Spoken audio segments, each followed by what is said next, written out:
পৃথিবীতে কেউই আল্লাহ পাকের পরে সিজদা পাওয়ার যোগ্য না।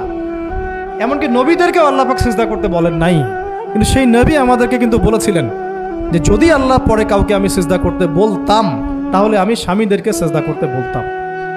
এটাকে তসলিমা নাসরিন স্টাইলে বুঝলে হবে না। ওরা এটাকে এভাবে নিবে যে ইসলাম মেয়েদেরকে দাসত্বের শৃঙ্খলা আবদ্ধ করতে চাচ্ছে, হ্যাঁ, আত্মস্বাধীনতা দিবে না ইত্যাদি। আমরা দেখব পরকালে আমি জান্নাতে যেতে পারছি কিনা। আল্লাহ পাকের হুকুমের চাইতে আমার কাছে কোনো যুক্তি বড় নয়। আল্লাহ পাকের হুকুমের চাইতে আমার কাছে কোনো যুক্তি, বিজ্ঞান, প্রযুক্তি এগুলো বড় মানদণ্ড নয়। শুধুমাত্র স্বামীর আনুগত্য, বিশ্বাস, সম্মানের বদৌলতে দেখা যায় যে পুরোটা জীবন এই বেচারা আপনার জন্য ঢেলে দিবেন। আর এই জায়গায় যদি দেখা যায় ঘাটতি থাকে, তখন কোনো কোনো ক্ষেত্রে ভালোবাসা যথেষ্ট হয়ে ওঠে না। এবং আপনারা জানেন এই শহরে ডিভোর্সের সংখ্যা দিন দিন বাড়ছে। কেন? এইগুলো মেজর কারণ আছে। হ্যাঁ, আমি বলছি না যে সব ছেলেই একেবারে পারফেক্ট, কখনোই না। ছেলেরাও যেমন সাহাবী না, মেয়েরাও সেরকম মহিলা সাহাবী না। কিন্তু সবর, আনুগত্য, নরম কোমলতার কোনো বিকল্প নাই।